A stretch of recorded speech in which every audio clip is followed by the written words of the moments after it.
안녕하세요. 송영선입니다. 요사이 전당대회, 자유한국당 전당대회 현장을 쫓아다니다 보니까 방송이 상당히 소홀해졌습니다. 죄송합니다. 방금 TV조선 주최 합동 후보 토론이 끝났습니다. 그 토론회를 본 소감 그리고 논평을 좀 해보도록 하겠습니다. 전반적인 총평은 역시 세 분 다 율사 출신이라서 그런지 말 잘합니다.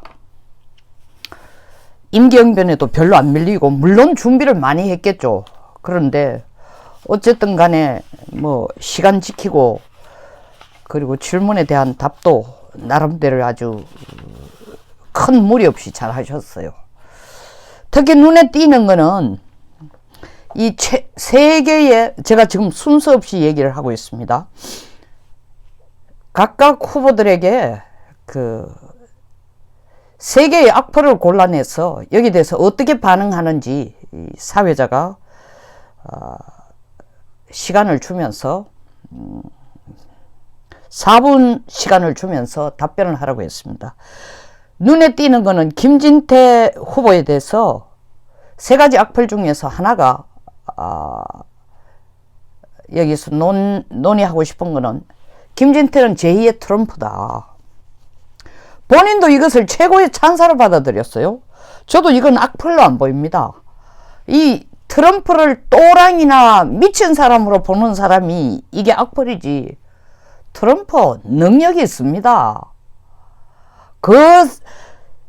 그것뿐만 아니라 트럼프만큼 미국 대통령으로서 미국의 국익을 위해서 다른 나라 것도 다 뺏어오고 뭐 하는 그런 대통령 없어요. 자국민을 위해서, 자국의 국익을 위해서.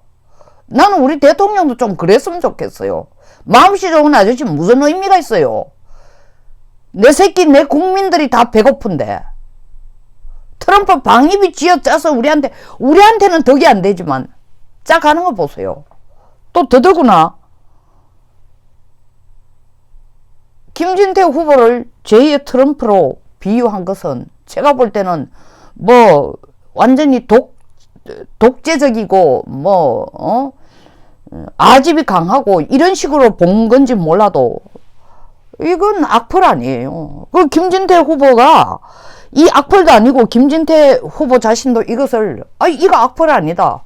나도 트럼프가 됐으면 좋겠다는데 그렇게 여유롭게 받아들이는 것도 대단한 거지만 제가 볼 때 이건 악플이 아니다. 어쨌든 간에 제가 볼 때는 찬사예요. 제발 트럼프만큼 능력 있는 대통령 나오면 좋겠습니다. 우리 자유한국당에서. 어쨌든 김진태 후보가 이걸 아주 여유있게 잘 받아 넘겼어요. 오세훈 후보 세 가지 악플 중에서 마지막에 친밖에도 오세훈 후보는 친밖에도 친이게도 아닌 연예계다 했는데 이걸 굉장히 좋게 받아들이더라고요. 물론 여유를 보이기 위해서 이 악플에 대해서 사실 여유 보이는 거 결코 쉽지 않습니다. 근데 나름대로 이제 다 노련한 이 토론의 경험을 한 분들이다 보니까 이거 상당히 저는 좋다. 이걸 좋게 받아들이겠다 하는데 이 부분 저는 조금 불편했습니다. 왜?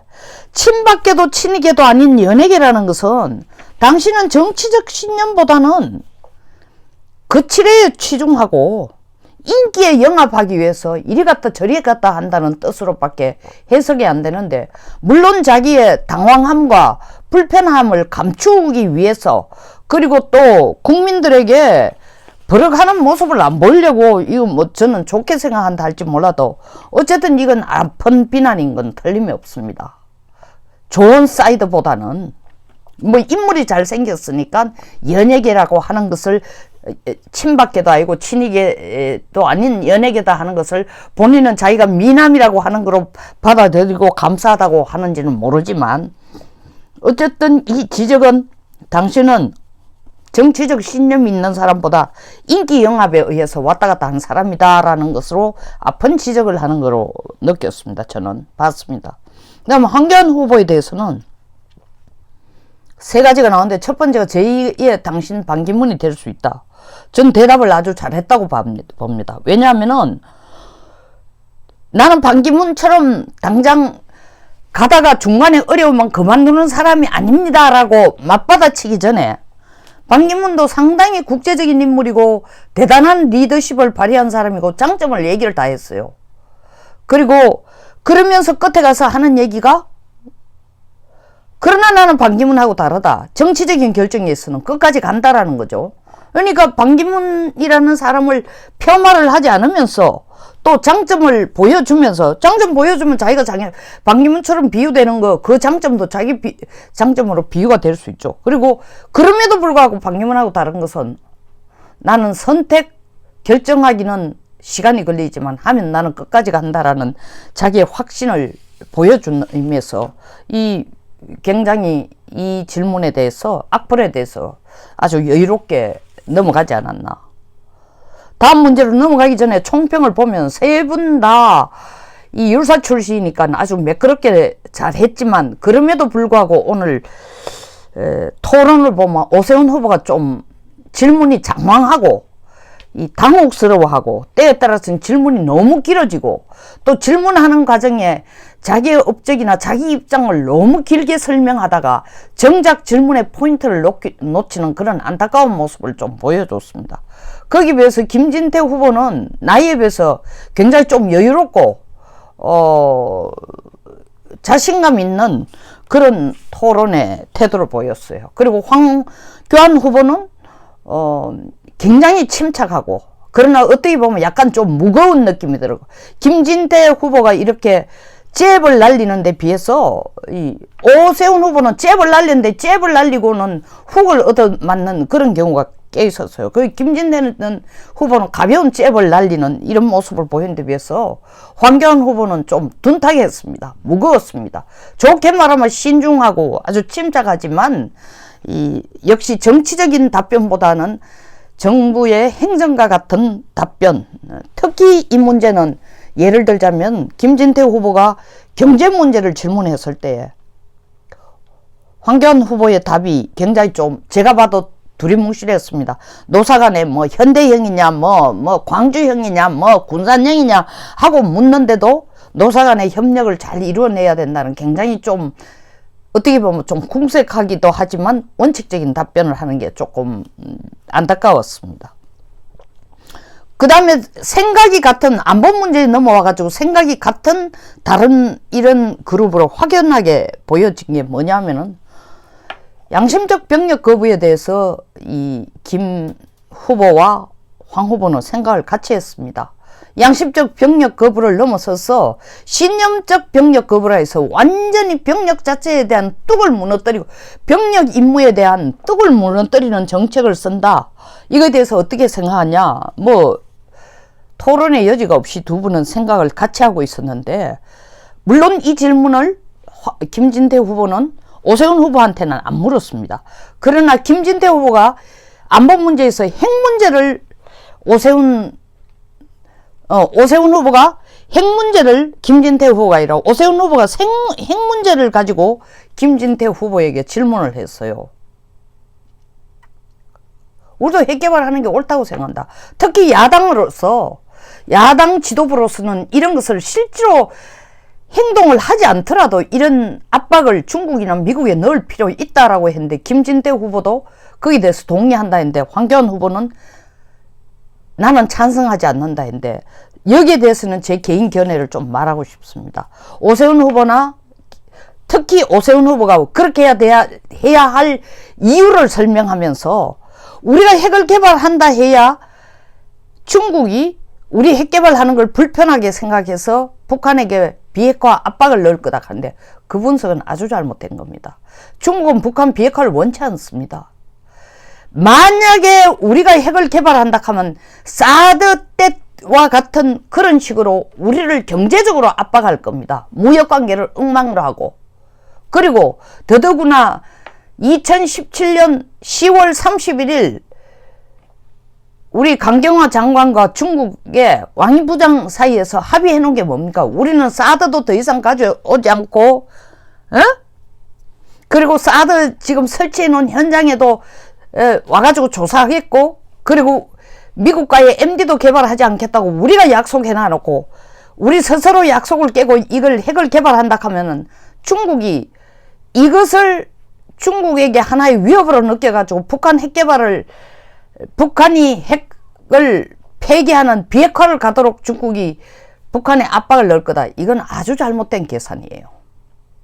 이거는 황교안 후보가 말한 것처럼 그렇게 간단한 게 아니다.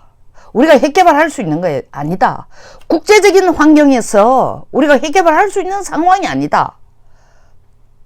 라고 답한 거에 대해서 오세훈 후보는 아니 야당 대표로서 당대표가 되면은 어떻게 이런 걸 가지고 그렇게 좀 이 눈치 저 눈치 보고 하느냐 했는데 황교안 후보는 현실적인 대안을 낸다고 얘기했습니다. 맞습니다. 현실적인 대안이에요. 여기 답은 딱 하나예요. 한미 동맹 관계를 강화해서 미국의 핵우산 혜택을 우리가 더 받는 쪽으로 가야지 우리가 섣불리 핵 개발한다. 이건 아주 잘못된 생각입니다.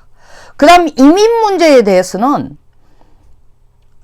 오세훈 후보는 이걸 인권 차원과 안보 차원 두 개를 밸런스를 맞춰야 된다는데 마치 내가 오세훈 후보를 너무 공격하는 것 같습니다만 그게 아니고 제가 보는 분석을 얘기하는 겁니다.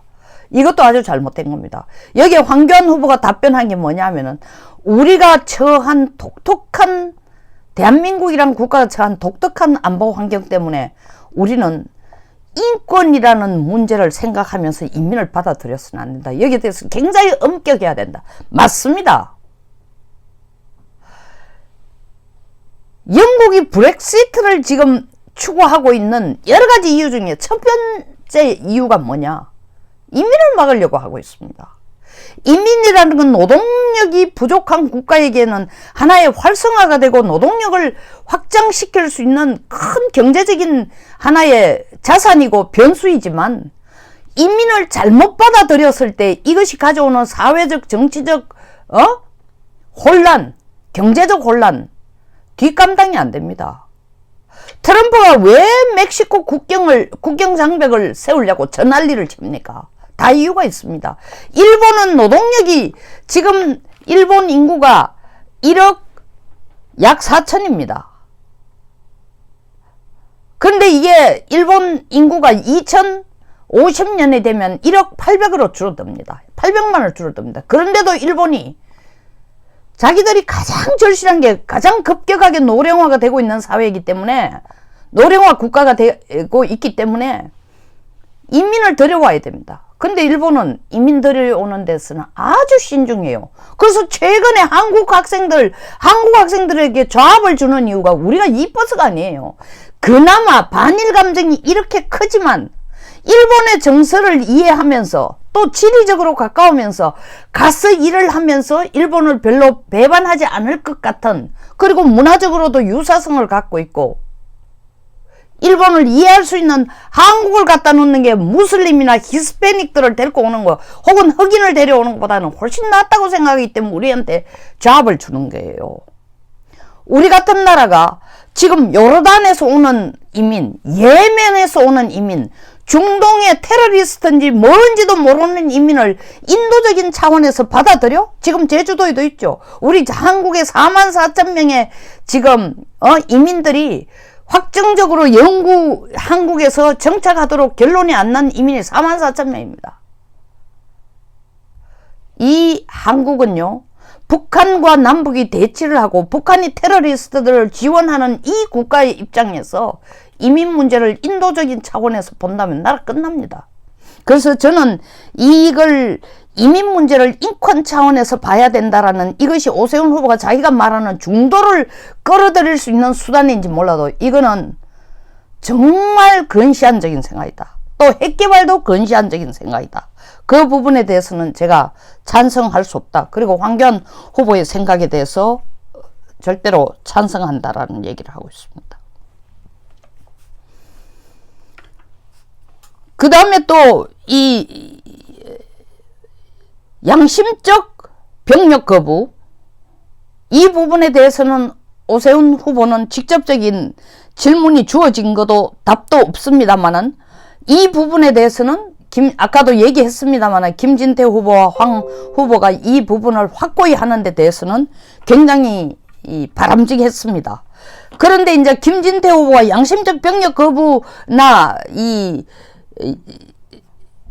신념적 병력 거부를 얘기하면서 오세훈 후보와 같은 스타일로 개인적인 문제를 끌어와가지고 황교안 후보가 예를 들면 병력 면제를 받은 이거와 연계시키지 않는 그런 부분에 대해서는 김진태 후보의 인격이 돋보였다. 왜 얘기를 하느냐 하면은 오세훈 후보는 결국 그 지만원이라는 사람을 끌어와서 김진태 후보가 토론을 개최한 이 부분 때문에 한국당이 지지율이 떨어지고 지만원 같은 사람을 끌어들인 것이 제대로 했느냐 하고 김진태에게 질문하기 위해서 조원진한테 후원금 500만을 준 걸 가지고 끌고 돌았는데 그걸 김진태 후보가 답변하는 것이 지만원이라는 사람의 인격을 끌어들여서 나를 폄하하려는 건 하지 말라.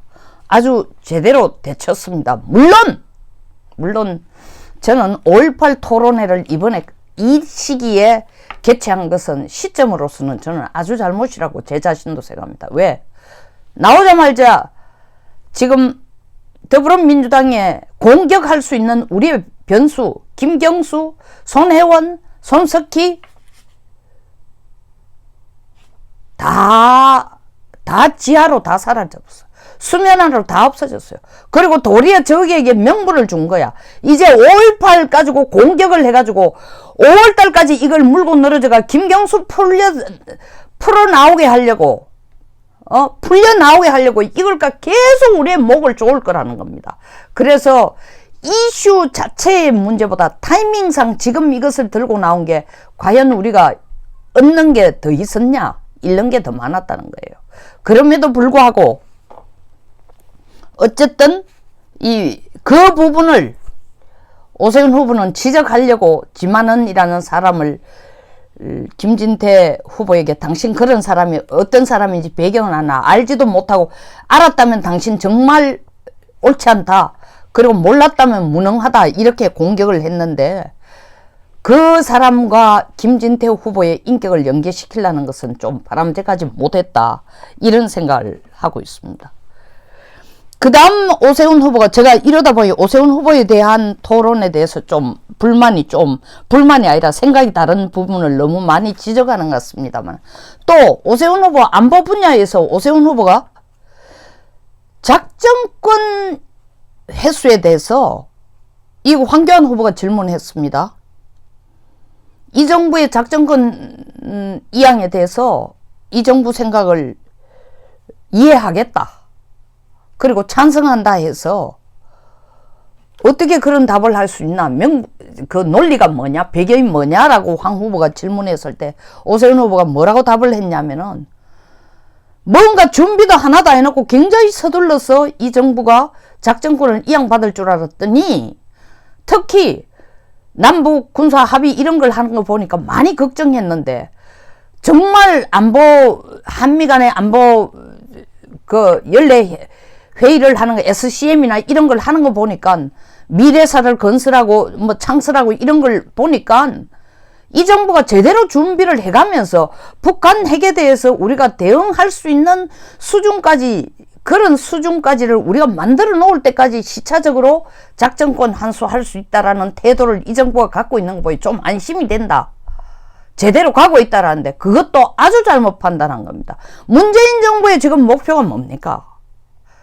우리가 북한 핵에 대해서 독자적으로 대응할 수 있는 수준까지 우리의 전력을 키우고 국방력을 키우고 대응력을 키우고 난 뒤에 미군의 협력 없이도 우리가 혼자서 북한 핵이나 미사일에 대응할 수 있는 수준을 만들어 놓고 난 뒤에 작전권 이양하자는 게 아닙니다. 작전권 이양은 문정부가 지금 뭐라고 얘기하고 있어요? 문재인 정권, 이 정권이 끝날 때 작전권 이양도 완료하라고 지금 국방부를 밀어붙이는 거예요. 그러면서 국방개혁 내용들을 보면은, 밀어붙이는 국방개혁의 내용을 보면은, 독자적으로 우리가 북한 핵이나 미국의 주한미군의 협력이나 미국의 협력 없이 독자적으로 북한의 핵이나 미사일에 대응할 수 있는 전력을 혹은 국방력을 키우는 부분이 전혀 없습니다. 거의 국방력 내지 전력 무력화를 해나가고 있어요.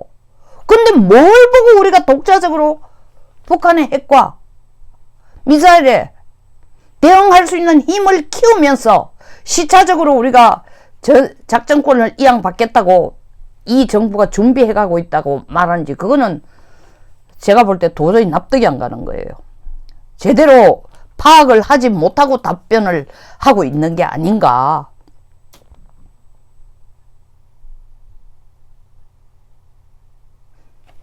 이 정부가 북한 위협에 대해서 우리가 독자적으로 대응할 수 있도록 한다라는 그렇게 말하는 주장의 근거는 딱 하나예요. 계속 문정부가 얘기하는 것처럼 핵위협 없다, 한반도 평화다, 영원한 평화 정착을 이미 상당 부분 이뤘겠다. 아니, 북한 풍계리 핵실험장 작년에 폭파다 했다 해놔놓고 지금 미국과 북한 사이에 풍계리 핵실험장 폭발시키는 걸 가지고 이번 2차 미북 정상회담에 의제로 쓴다는 데 대해서 꿀먹은 벙어리 같이 말 한마디 안 하고 있어요, 이 문 대통령이. 최소한의 양심이 있다면은, 그거 작년에 한 거니까 더 이상 그 문제를 가지고 하지 말아야 하는데, 얘기도 안 하고 있잖아요. 캔키겠지. 자기도 양심이 있으니까.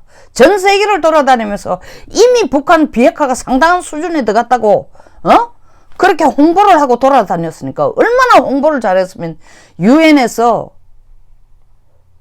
문재인 대통령 김정은의 수석 대변인이라는 얘기를까지 하겠어요. 거기 덧붙여가지고 방미단이라는 국회 방미단들이 가서 한다는 짓이 뭐예요? 아이고, 미국이 보이게 20년 전 북한을 가지고 보고 있다. 지금 북한 많이 변했다. 경제도 좋아졌다. 아니, 경제 좋아졌는데 왜 주려고 환장이에요? 북한 많이 변했는데 뭐 때문에 우리가 미북 정상회담 해가지고 북한 핵 없애라고 그래요? 많이 변해서만 다 비핵화가 이미 되어 있어야 되는데 말도 안 되는 소리 하고 있는 거예요.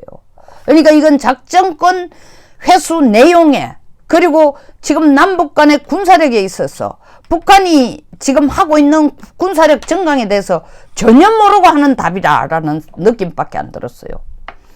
그리고 덧붙여 오세훈 후보는 결론에서 자기는 중도표를 가져와야 된다. 이 중도표를 가져오는 것이 바로 자유한국당의 외연을 확장하고, 물론 4분이라는 시간을 가지고 농축된 토론을 하기에는 의제하나당 시간이 너무 제한되어 있으니까 어쩔 수 없이 그렇다 손 치더라도, 오세훈 후보가 그렇게 자기의 강점으로 주장하는 중도에 대한 데피니션이, 정의가 한 번도 구체적으로 안 나왔어요. 두 번째, 본인이 어떻게 중도를 끌고 올 수 있는지도 얘기를 안 했습니다. 자기가 중도를 끌고 올 수 있는 것은 여기 갔다 당을 바꿨다, 박 대통령하고 생각을 달리 해가지고 또 당을 튀어나갔다, 이게 중도표 가져올 수 있는 거 아니에요. 그리고 또 자기가 친박도 친이도 아닌 연예계다 하는 것은, 친박계 친이계도 아닌 연예계다 하는 것을 자기의 자산으로 생각하는 게 중도표 가져올 수 있는 거 아니에요. 그리고 이 중도라는 게 뭡니까? 중도라는 게 인권과 안보 차원의 밸런스를 맞추면서 이 이민들을 끌어들여야 된다? 이런 아이디어 자체가 중도를 커버하는 건 아닙니다. 자칫하면은 애매모호한 범위를 넓히려고 하다 도리어 그 모호성 때문에 당의 정체성 자체도 허물어질 수 있어요. 상대방에 혼란을 줄 수 있어요. 그래서 저는 중도표를 가져와야 된다라는 그 원칙은 찬성하지만, 중도라는 개념 정리라든가 중도를 어떻게 끌어들일까에 대한 답이 없었다는 것에 대해서 굉장히 안타까움을 느꼈습니다. 자, 김진태 후보의 결론은 가장 본인의 강점인 싸울 능력이 있다. 맞습니다. 누구는 명확한 답을 내지도 않고, 또 누구는 자기 잘난 거 행정만 계속, 혹은 자기 자랑에만 급급하는데 싸울 사람은 나쁘다. 맞아요. 맞습니다. 그러나 여기에서도 조금 안타까운 부분은 뭐냐 하면은 전체를 아우른다라는 부분이 안 들어가 있습니다. 그런 부분에서는 황교안 후보의 결론에서 물론 약간 두리뭉실한 취약점도 있어요. 상대방으로서 공격 안 받을 정도의 아주 이런 약간 양비론 같은 그런 답인 느낌도 들지만, 그러나 지금 이 당에서 친박, 비박, 친이, 비이 이런 식으로 풍비박산이 되는 걸 다 안으려면은 결국 누구하고 싸워야 되나? 문정권하고 싸우는 야당이 돼야 된다는 걸 강조하는 게 어떻게 보면 좀 모호한 것 같지만 그 방향성에서 가장 맞다는 거죠. 그리고 국민들이 사랑받을 수 있는 당이 되어야 된다. 맞다고 생각합니다. 결론적으로 김진태 의원이 황교안 후보에게 우리 여론을 믿습니까? 자유한국당 지지율이 지금 어떻다고 생각합니까? 이런데 황교안 후보가 상승 추세다 하니까 김진태 후보가 굉장히 자기가 예상하지 않는 답을 들은 데 대해서 당혹함을 보였어요. 그 예상은 뭐냐? 김진태 네가 5.18 문제 같은 걸 끄집어내고 지만원이 데리고 와가 지금 당이 지지율이 떨어져서 엉망이다 이렇게 답을 할 줄 알았더니 자유한국당 지지율이 상승 추세라고 답을 한 데 대해서 한 2, 3초 정도 이렇게 당혹해가지고 그 이상 말을 좀 잇기 어려운 부분을 보여줬어요. 근데 나는 이 황 총리의 황 후보의 죄송합니다. 전 총리죠. 황 후보의 답변이 아주 전체 토론에서 이 부분이 가장 돋보였다. 왜? 그 자리에 앉아가지고 당 지지율이 떨어진다 하면 그때부터 네가 올린 내가 올린 네 때문이니 싸움이 벌어집니다. 뿐만 아니라 당 지지율 떨어진다라는 얘기는 더불어민주당에게 우리가 약하다는 걸 보이는 겁니다. 그러니까 당 지지율 올라간다는 얘기는 김진태나 지만은 이런 분들이 지금 5.18 토론회를 해가지고 당이 지리멸렬이 됐다라는 걸 가지고 논쟁의 센터로 끌고 오지 않을 뿐 아니라 당내에서 그가 내분되는 모습을 보이지 않을 뿐만 아니라 더 나아가서 자유한국당이 지금 잘 되고 있다, 잘 가고 있다라는 어떤 긍정적인 힘 내지는 자신감을 보여주는 그런 측면이 있기 때문에 약간은 좀 뭐라고 할까 현실과 약간은 좀 현실보다는 과장된 답이었을지 모르지만 김진태 후보의 약점을 후벼 팔면서 니 때문에 당이 지금 지지율이 내려가고 있고 또 그 문제를 들고 옴으로써 김진태와 4분 동안 김진태 후보와 갑론을박하지 않도록 이 답을 준 거는 아주 돋보이는 그런 황 후보의 답변이었고 처세라고까지 할 건 없습니다. 답변이었고 아주 답을 잘했다. 그리고 상대방을 포용하는 느낌을 줬다. 총체적인 그런 총평을 약간 좀 이게 두서없이 했습니다만은 제가 보는 이 세 분의 토론에 대한 저의 분석을 이렇게 경제, 안보, 그리고 또 악플에 대한 것, 그리고 각각의 이 답변의 태도, 그리고 이슈에 대한 정확성, 상황에 대한 정확한 파악, 그리고 국제사회에 대한 지식이 이런 전반적인 총체적인 것을 여러분들과 논의해 보았습니다. 다음 토론을 또 기대해 보시기 바랍니다. 기대해 보시죠, 같이. 네. 어쨌든 오늘 재밌는 그리고 박진감 있는 토론이었습니다. 여기서 마치겠습니다. 감사합니다. 그동안 제가 좀 유튜브에 소홀했던 걸 현장 쫓아다니느라고 현장에 가서 어제 유튜브를 찍었습니다만 막상 올리려고 보니까 너무 사진 상태도 엉망이고 변명이 아니라 이게 밖에 나가지고 촬영하는 어시스턴트도 없고 이러니까 좀 제대로 안 돼서 마치 어제 하루 종일 놀았는 것 같습니다만 다행히 오늘 토론회를 좀 볼 수 있어서 천만다행입니다. 그리고 거기에 대해서 여러분들과 제 생각을 공유할 시간을 가져서 천만다행이라고 고맙게 생각합니다. 자, 구독과 공유 부탁드리겠습니다. 감사합니다. 중간에 전화가 여러 차례 와서 지금 카메라로 찍다 보니까 막 끊어지고 이렇게 됐습니다. 편집이 좀 매끄럽지 못하더라도 양해해 주시기 바랍니다. 감사합니다.